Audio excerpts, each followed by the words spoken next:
Pourquoi ce visage nous met-il autant mal à l'aise? Une silhouette déformée, un ciel en feu, un cri silencieux. Le cri d'Edvard Munch n'est pas seulement une œuvre d'art. Ce tableau semble posséder un pouvoir, celui d'interpeller et de troubler profondément. Pourquoi continue-t-il de troubler le monde entier, plus de 100 ans après avoir été peint?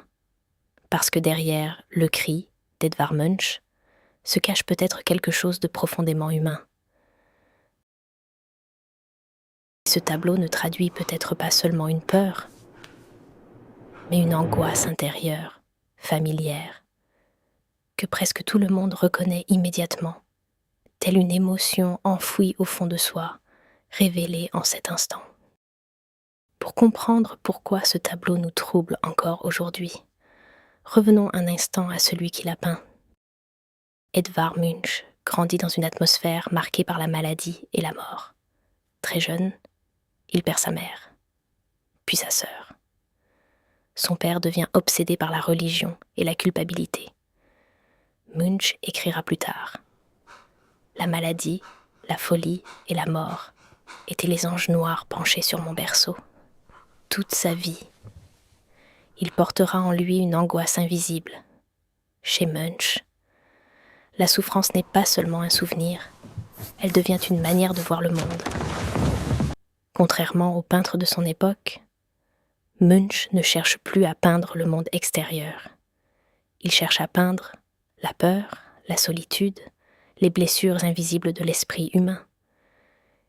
Et peut-être que c'est précisément cela que les spectateurs ressentent encore aujourd'hui face à ces tableaux. Pour comprendre la genèse du tableau Le Cri, évoquons cette soirée plutôt étrange, alors que Munch marchait avec des amis près d'Oslo au coucher du soleil. Quelque chose a basculé soudainement. Le ciel est devenu rouge sang, le paysage a semblé se tordre, et Munch a ressenti une sensation terrifiante. Il écrira: « J'ai senti un immense cri traverser la nature. » Cette phrase change tout, parce que le cri ne représenterait pas un homme qui crie, mais un homme qui entend le monde crier autour de lui. Munch ne peint pas simplement un homme terrifié, il peint un instant où le monde entier lui a semblé hurler. Un moment où la réalité elle-même semble devenir émotionnelle. Comme si le monde extérieur reflétait soudain le chaos intérieur humain, celui que chacun porte silencieusement en soi et que le visage du cri semble révéler brutalement. Lorsque Munch expose ses œuvres, beaucoup sont troublés. Ses personnages semblent déformés, fragiles, presque irréels, comme si leurs émotions déformaient la réalité elle-même. Mais le cri provoque quelque chose d'encore plus étrange. Ce tableau ne semble pas seulement représenter l'angoisse, il semble la transmettre, comme si le malaise du personnage passait silencieusement dans celui qui le regarde, jusqu'à réveiller une angoisse déjà présente en lui.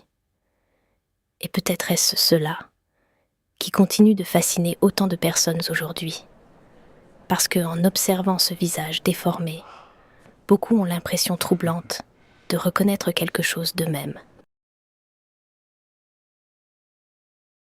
La sensation fragile que sous le calme apparent de nos vies, existe parfois une angoisse silencieuse, ancienne, viscérale, impossible à faire taire. Et c'est peut-être cela, le véritable génie de Munch. Avoir réussi à donner un visage à une émotion universelle que la plupart des êtres humains ressentent, portent en eux, sans pouvoir l'expliquer, sans jamais parvenir à la décrire. Comme si le cri faisait entrer en résonance quelque chose de profondément humain, ancré silencieusement en nous.